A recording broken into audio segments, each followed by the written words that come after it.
through the French countryside, fields and vineyards flicking past, in time to the sound of the tracks. It's heading south from the French city of Toulouse towards the Languedoc, a region once home to one of the most successful heresies of the Middle Ages, the Cathars. Their name comes from the Greek Catharos, meaning pure, and they believed in simplicity, kindness, and rejecting the corruption of wealth. To the Cathars, earth was the domain of a lesser malevolent god, the sort responsible for things like taxes and suffering, while heaven belonged to the good one. While they considered themselves Christians, their beliefs were at odds with those of the Catholic Church, and they lived simple lives. They were very community-minded. They might have been cast as the original hippies. In those days, the Roman Catholic Church had become very rich and powerful, tending to neglect the poorer people of the land, who saw the alternative of becoming a Cathar as most attractive. At the beginning of the 13th century, Pope Innocent III, very aptly named, sent his missionaries to the south of France to try and convert the growing number of Cathars back to Catholicism. When this failed, he initiated a military crusade against the Cathars of the Languedoc region. This crusade lasted for over 150 years and left much of southern France in ashes. It all but wiped out the heretics the Pope called the Cathars. Historians estimate nearly 1 million men, women and children were slaughtered, hanged or burned at the stake, victims of the Albigensian Crusade and the Inquisition that followed. All the history of the sect was destroyed, all the books, all the writings burned, and the Occitan dialogue, which at one time was the most popular language in France, began its slow demise. But the landscape remembers. High on ridges and peaks, the castles still stand, lonely, defiant, half ruined, catching that same relentless wind that once carried the banners of the Crusaders. Today those ruins mark a walking route known as the Sentier Cathar, a 250-kilometre trail that wanders through vineyards, valleys and history. The Cathar Way is a journey that explores a number of the famous castles in the region, but it's not a trail for the faint-hearted. The midi Pyrenees will provide spectacular scenery in and around these ruined castles, but the climbs to reach them can be huge. The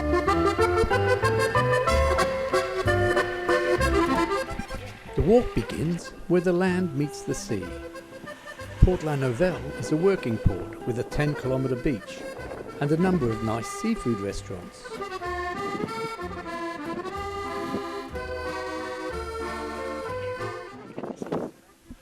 We leave the town behind, following the main road until a roundabout and a signpost with the familiar GR markers,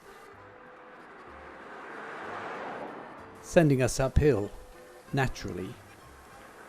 These are two of the longer days and more difficult stages of the walk. Each day is about 30 kilometres distance, and the trail crosses a number of ranges of limestone hills, and there's little in the way of stops for refreshments or supplies.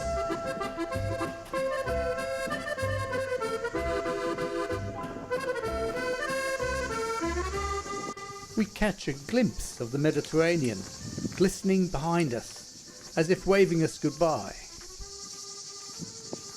There are a number of hard ascents and descents to navigate over both days, and we'll be sharing the hills with giant wind turbines, overlooking row upon row of vines in the vineyards below.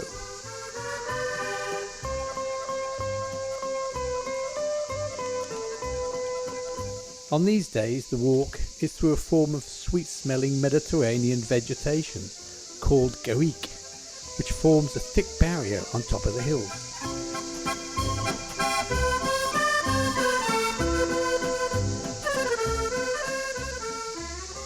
With more than 300 days of sunshine a year, the Languedoc region is perfect for those who love warm weather, and summers here are hot and dry and winters mild, making outdoor activities like walking enjoyable all year round. On both days we pass through a small hamlet, but there will be likely no shop open to resupply, so take plenty of water with you. If the mercury is up, the trail gives you little in the way of shade.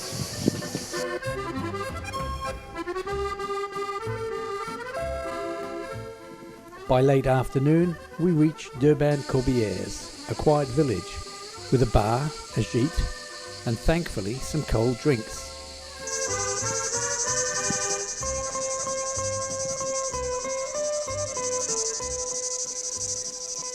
The second day is a replica of the first stage, with more wind turbines and vineyards through more sweet-smelling garrigue. The Languedoc-Roussillon is an underrated area of Europe, bordering the Mediterranean Sea to the east and the Pyrenees Mountains to the south. It has a terrific Mediterranean climate and is enormously rich in wildlife.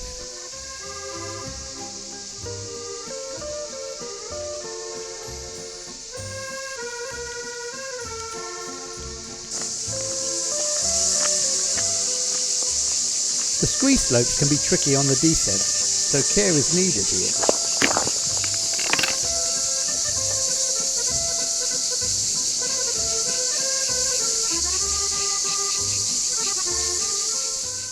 And at the end of this day, we come to our first castle, the remains of the Bugarach chateau on a peak overlooking the quaint village of Foix. Bugarach Castle was one of the first outposts to fall to the Crusaders, after its water supply was infested with rats, and its occupants were forced to leave their safe refuge and were indiscriminately massacred by the French Crusaders.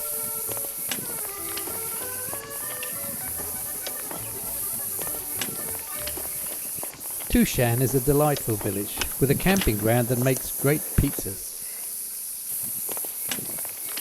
On day 3 we leave our village by the road and head south, before turning onto a lane heading into some open country. The waymarks so far have been very good, and the familiar red and white stripes reassure us we're travelling in the right direction.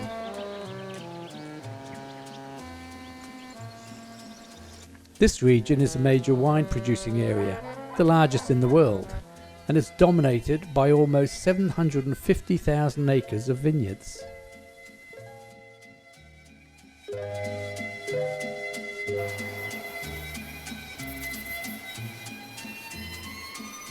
The trail clings to the limestone slopes, the vineyards neatly lined below us like green stitching across the valley.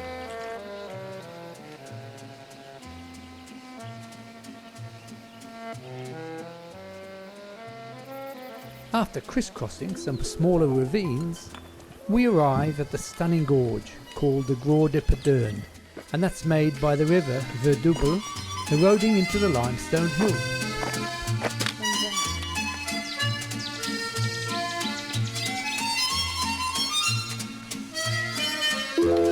Later in the morning we pass through the village of Perdurn, and this is a coffee stop if you're not too early. The castle above looks impressive enough to be worth a siege, though history remembers it only as a bystander in the Cathar Wars. The next part of the day involves a long, steep climb, which will certainly test the fittest hiker. But the reward is the relief of turning a final bend and coming face to face with the impressive Peyrepertuse castle.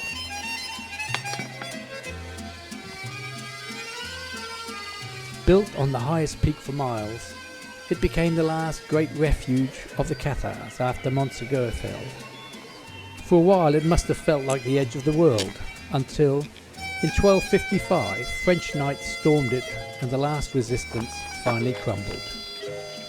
And with its demise signalled the end of the organised Cathar movement and the end of the military Albigensian crusade.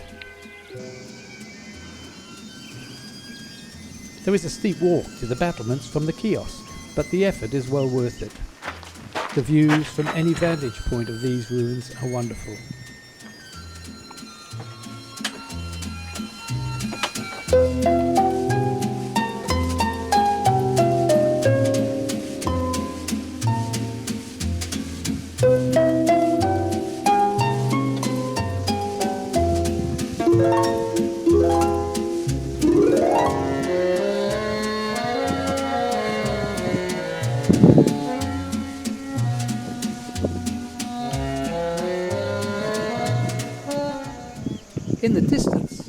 just make out Peyrepertuse castle blending in with a huge rocky outcrop.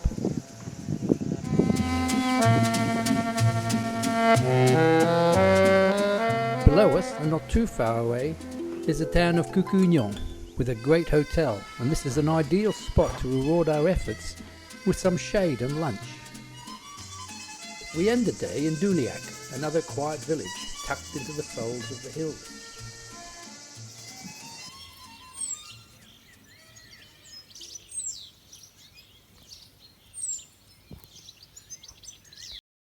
On day 4, our morning begins with a steep path winding upward towards Peyrepertuse castle. A castle so neatly fused with the cliffs that from a distance it looks more like geology than architecture. The name means pierced rock, which sounds poetic until you're struggling halfway up it. Perched 800 metres high, it's the grandest of all the Cathar castles. It's dramatic and impregnable. No army ever took it by force. Rather, it surrendered peacefully in 1217, and probably out of exhaustion. From its walls, the view stretches endlessly, vineyards, ridges, gullies, and the Pyrenees hinting faintly in the south.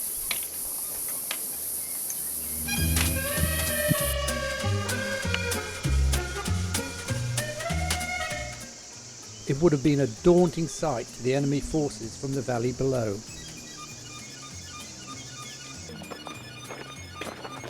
From the castle we ascend again, including a forest walk through glorious pine trees.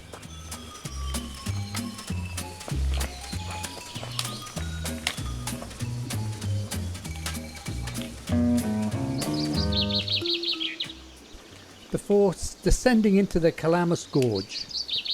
The gorge was created by the refuge, eroding the calcium stratas on either side of it to depths of over 500 metres.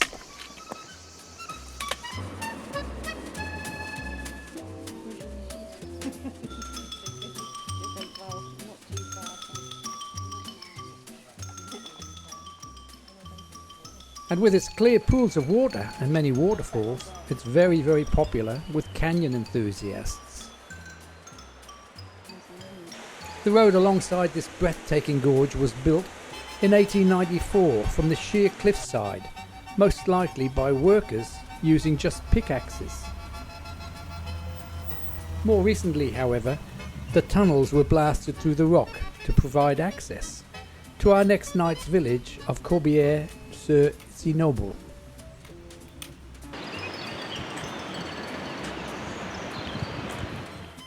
The tiny village of Peyrepertuse has a population of barely 100 people, but the hospitality here is second to none. The stage from Peyrepertuse to Bugarach is shorter, but certainly not gentler. The trail climbs steadily through woods and meadows towards the looming bulk of the Peyrepertuse, the tallest mountain in the Peyrepertuse.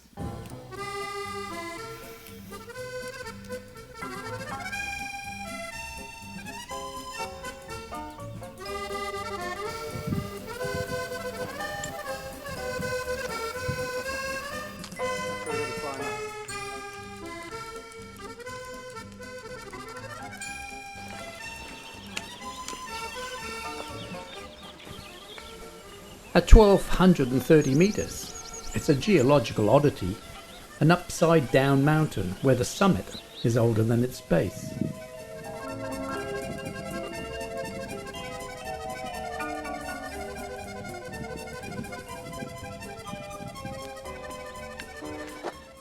The top of the mountain is millions of years older than its bottom.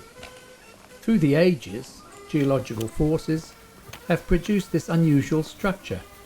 And maybe because of this, the mountain is shrouded in mystery, myth and legend. The Mayan calendar forecast the end of the world in 2012, but inhabitants of Bugarach and surrounding areas would have been saved from the apocalypse by an alien race. There's also belief that the aliens actually live below the base of the mountain, and the area has had an unusual number of UFO sightings. The Holy Grail is said to be buried in its face, which might explain why the French ex-president François Mitterrand hired a helicopter once to land on its top in 1994.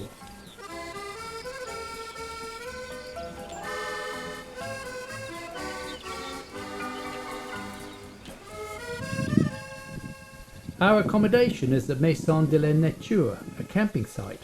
Unfortunately, it only opens its doors at 5 p.m. But there's a great bar in the village to while away your time.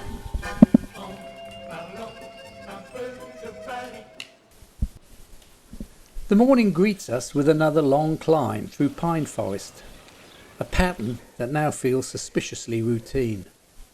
The track rises over dark shale hills, across ridges where the air smells faintly metallic, and the path disappears into cloud. On this long hilly stage of the trail, we move through countryside where the Cathars had a very strong following.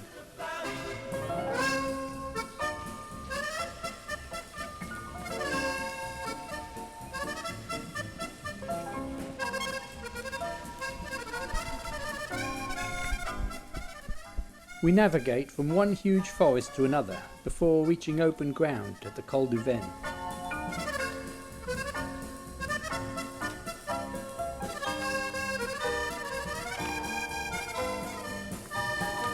The land finally dips towards the valley of the River Aude. As with many previous days, there's no villages with shops or cafes along the route, so a walker needs to be stocked up the night before.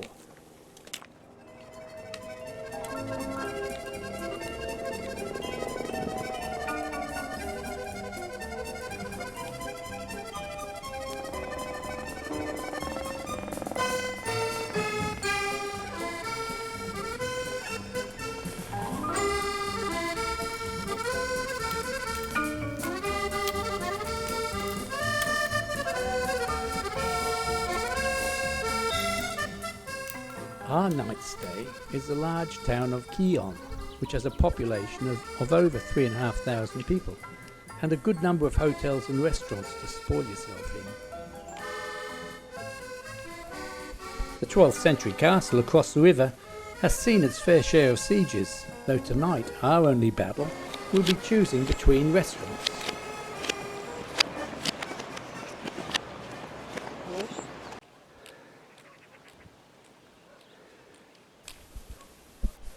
The first half of the next stage, to Peyrepertuse, is very strenuous. Having descended yesterday, we pay the price this morning. The trail climbs relentlessly out of the Aude Valley.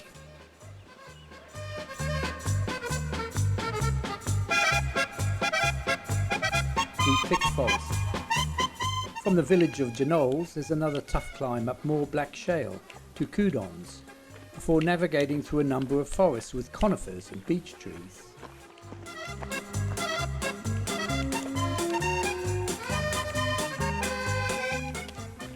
Eventually, the trees open up to reveal Peyrepertuse Castle on its modest hill.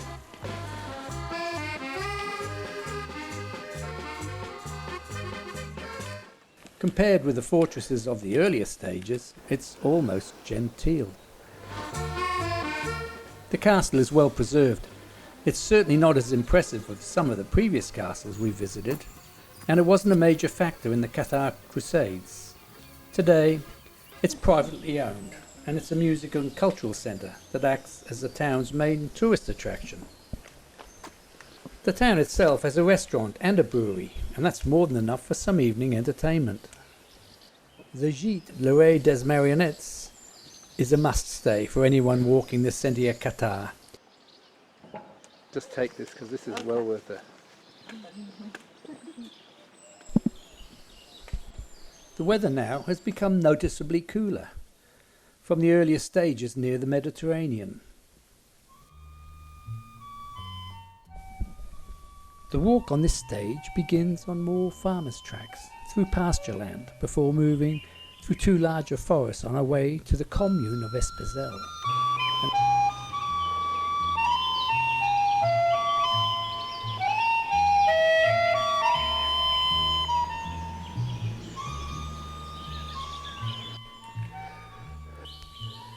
Logging is an industry in this area, so some care needs to be taken in the forests, as the waymarks may be hard to find at times.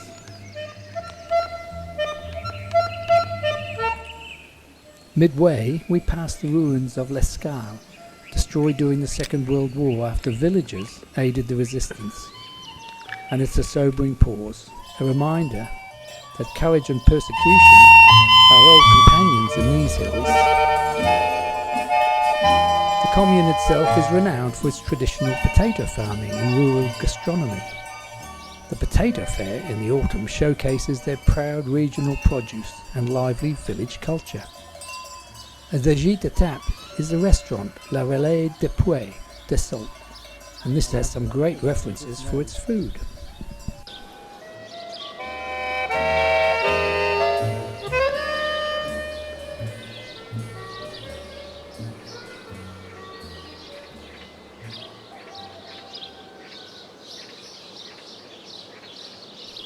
On day 9 we retrace our steps briefly, rejoining the Cathar Way on the open plateau, and today we reach the highest point of the entire journey, 1,357 metres above sea level.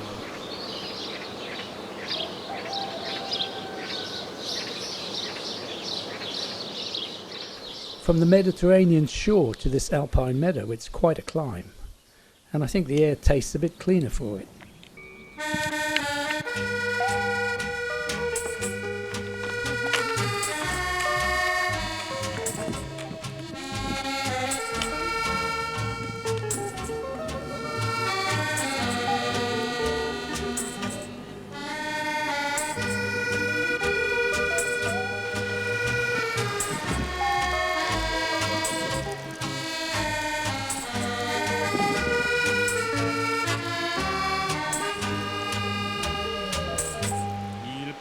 Sur la route, le cœur en déroute, dans la nuit j'écoute le bruit de tes pas, mais rien ne résonne. The landscape stretches wide, grassland ringed by forests and distant peaks, and halfway through the path rises again to the Plateau de Languedoc, offering perhaps the finest views of the entire journey. The Pyrenees is glowing to the south, and the dark folds of the Montagne Noire to the north. Far below lies the gorge we'll descend tomorrow.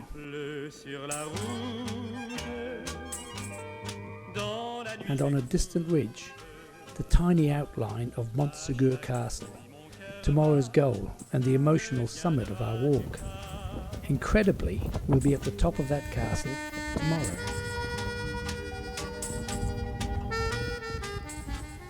Comus appears late in the day. It's a handful of houses tucked into a valley, so still it feels suspended in time. And for all intents and purposes, this little village, it could well belong to an Alpine setting, surrounded by the pine forests and mountains in the distance. We stay at Anne Paget's gîte, where pilgrims are fed as though they'd just survived something heroic.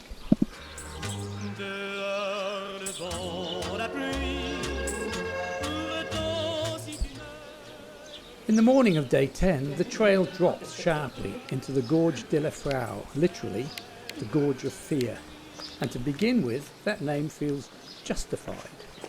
The descent loses nearly 300 metres in a few kilometres, and walking poles suddenly make a lot of sense.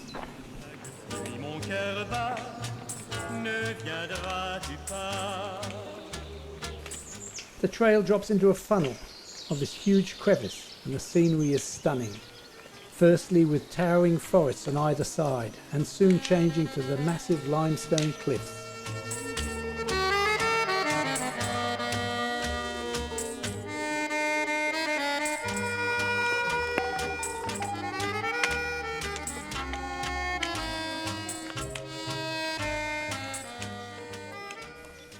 At the bottom of the gorge, there's some relief as the path levels out briefly, before rising again toward the hamlet of Peyrepertuse, and beyond it, the village of Montsegur.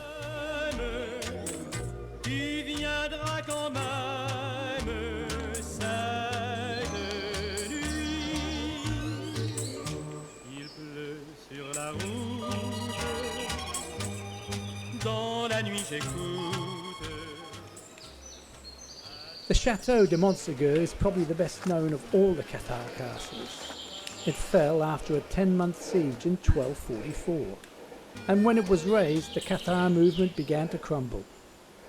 And it's a daunting sight between the trees. It is famous as the last stronghold of the Cathars after the crusade against them by the Pope and the King of France. With its demise, a whole culture was lost, and the Languedoc region started to lose its glory. The nobility of the region was dispossessed. Educated and tolerant rulers were replaced by greedy, barbaric French lords with no real interest in the people. The spoken language, Occitan, went into decline from being one of the foremost languages in Europe to a mere regional dialect. The Dominican order was founded and the Inquisition was established to wipe out any lasting resistance by the Cathar movement in the area. When the Cathars of Montsegur finally capitulated, over 200 of them were burnt alive, men, women and children, for refusing to renounce their faith. At the end of this crusade, it's estimated well over 600,000 men, women and children lost their lives to the Crusaders, and their history was for the most part completely destroyed. A field below the hilltop castle is believed to be the site of this atrocity, and a plaque remembers the purists who suffered that awful fate. The village lies a short downhill walk from the kiosk.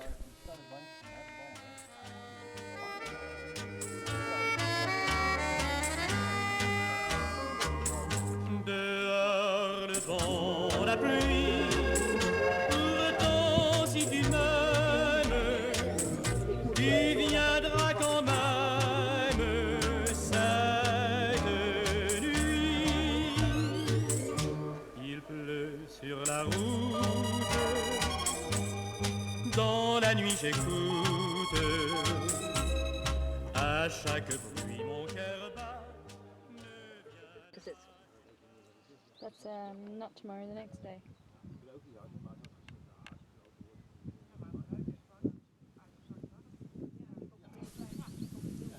Leaving Montsegur, we're left with a final fleeting view of the castle, shrouded in the mist.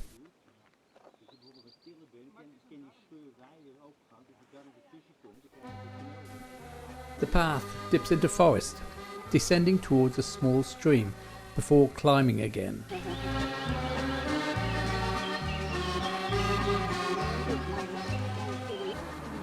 The weather in the Languedoc region can be some of the most extreme in all of France. The region not only has the hottest summers, but also the highest winds. And if you throw in spectacular lightning storms, hailstorms and floods, you just have to hope you're going to miss most of that when you're walking.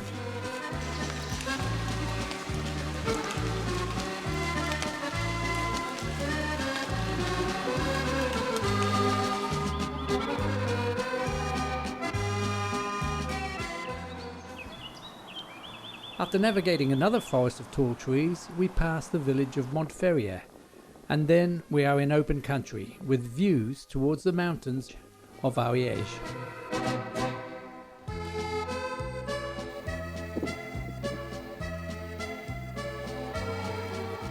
In a clearing, a memorial marks where resistant fighters fell in a firefight with German troops and French militia in 1944, just prior to the liberation.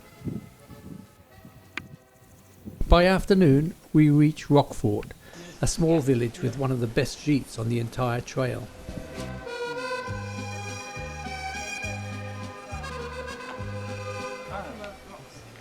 Although the Château de Roquefort did not play a pivotal role in the crusade, it became a retreat for the Cathar heretics after the Treaty of Paris was signed in 1299. During the Crusades, its lords fought beside the Counts of Foix and Toulouse, and that was a loyalty that earned them the attention of Simon de Montfort's army. The village was razed and then rebuilt, but somehow still manages to smile about it. Above it, the ruins of the castle sit on a limestone crag, stern and beautiful, occupying one of the best sites in the whole of the Cathar countryside.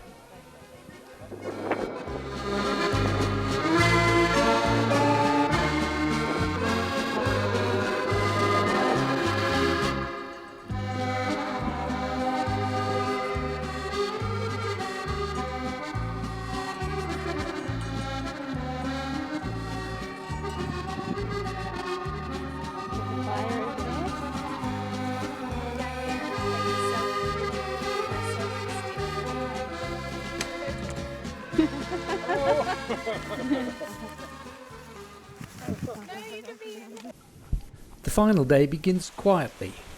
The path terraces along the hillsides, offering one last backward glance at Rocheford's castle before the trail bends towards the valley. Padam, padam, padam, il arrive en courant derrière moi. Padam, padam, padam, il me fait le coup du souviens-toi. The way leads through beech and ash forest and up one last defiant hill, and then down again towards open meadow. Padam, padam, padam, il me fait le coup du souviens-toi. Padam, padam, padam, c'est un air qui me montre du doigt, et je traîne après moi comme une drôle d'erreur, cet air qui sait tout par cœur. When we arrive at the open ground, the views are amongst the best we've had so far on this walk. Y a pas de raison pour que tu ne pleures pas, avec tes souvenirs sur les bras. Et moi, je revois ce qui reste, mes 20 ans font battre le tambour. Between the trees, the Pyrenees appear, snow-tipped and distant. And then, at last, the three-towered fortress of Foix comes into view. Qui va toujours. Padam, padam. In those early days, the castle provided control of the whole of the upper Ariège valley. And it was besieged more than once, even by Simon de Montfort himself, but somehow it always endured. Padam, padam, padam. The narrow streets and crowded houses show this town to be a real example of a medieval village, and the castle is well worth a visit.